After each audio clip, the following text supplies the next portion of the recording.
Fundamentally, connectedness has a whole host of preconceived notions to me and people in my field. But today, I'm going to tell you about something that completely transformed my view on connectedness. First of all, let me set the scene. So Glasgow finds itself at the heart of a global smart city agenda. This agenda started in February of 2013, where Glasgow won a £24 million challenge fund from the Technology Strategy Board. The local authority is looking at a number of different initiatives to introduce new technologies into the city to better improve various number of different services.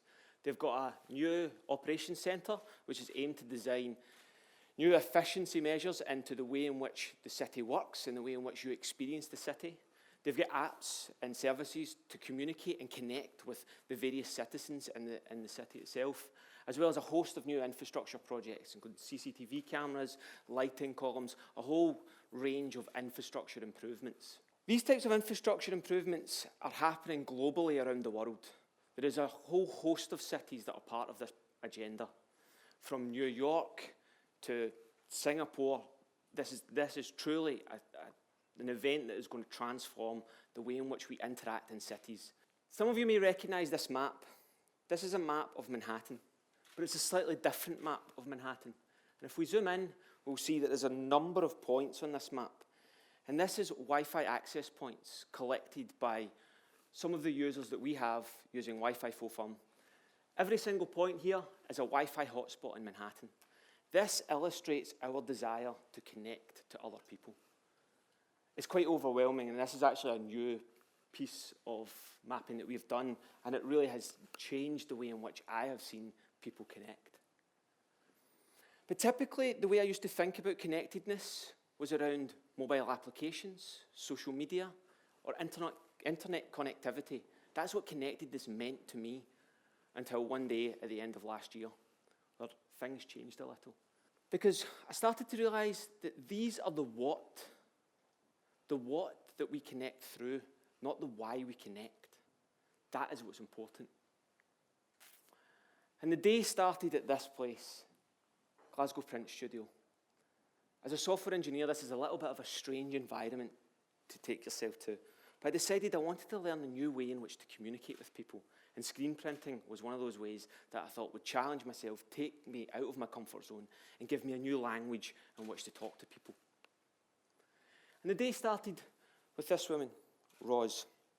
She was the teacher of the class, and she was an award-winning artist. She's a contemporary artist who specialises in looking at architecture and the spaces that architecture creates.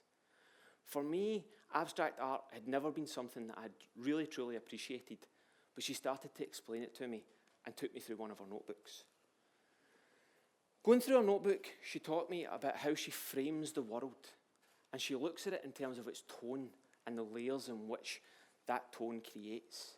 She talked me through various aspects of the light and shade in the city, and it opened my eyes up to a whole host of new possibilities.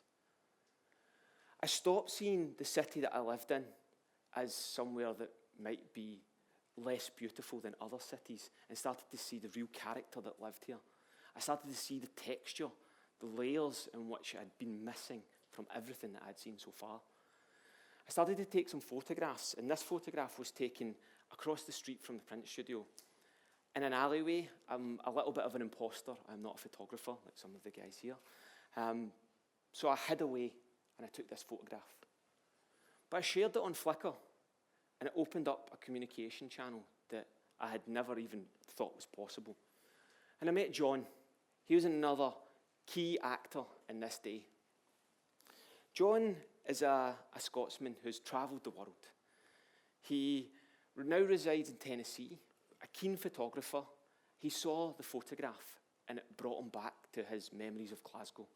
And he started to ask me, "Is that Jamaica Street in Glasgow?" And I said, "No, it's near the Trongate, it's the Glasgow Print Studio." And he instantly recognised it and told me this was the old Goldberg's department store. I had no idea that is what this building was. And he told me a little bit of the history of the building and the surrounding area. It made me think about the environment that I'd lived in and how disconnected I had been from it. I had been walking around with my head down looking at my phone instead of looking at all the beautiful elements that surrounded me in the world. So the next day, I got up, I put on my brave hat, and I decided I was going to go straight to the bus stop right across from the building where there was a whole host of people and look more deeply at the types of photography I could take of this space to capture the layers, to capture the depth of the space. By taking myself out of my comfort zone and crossing the street in front of this audience, it introduced me to this woman, Catherine. And Catherine fundamentally was the person that made this whole day change my notion of connectedness. She was a real classic Glaswegian character.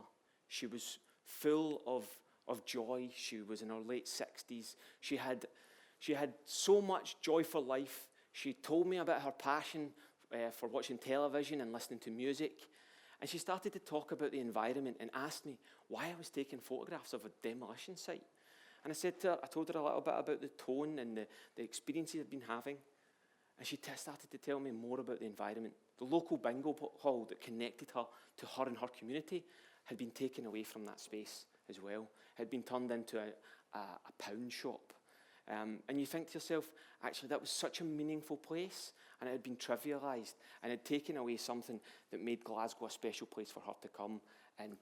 But the best part about Catherine, and the thing that will always stick in my mind, is just as her bus drove up, she looked at me in a typically cheeky Glaswegian way, and she nudged me, and she said, "That's my bus, son. I'm going to have to leave. But one thing I'm going to tell you before I go, I made it to boot camp on the X Factor." And this is Catherine. So fundamentally, this day changed my entire notion of connectedness. I no longer think about applications, infrastructure, social media. These are irrelevant in my mind. These are merely channels. What we have to do is we have to look at beautiful user experiences that connect people, places, and objects that surround us in our everyday lives. So like I said, connectedness for you guys should not be about the technology. It should be about the people and the encounters that we share with one another. And I would like to challenge everybody in this room today to have a profound effect on someone else. I would like all of you to share the encounters that you have with someone else so that you might help them change the world. So thank you.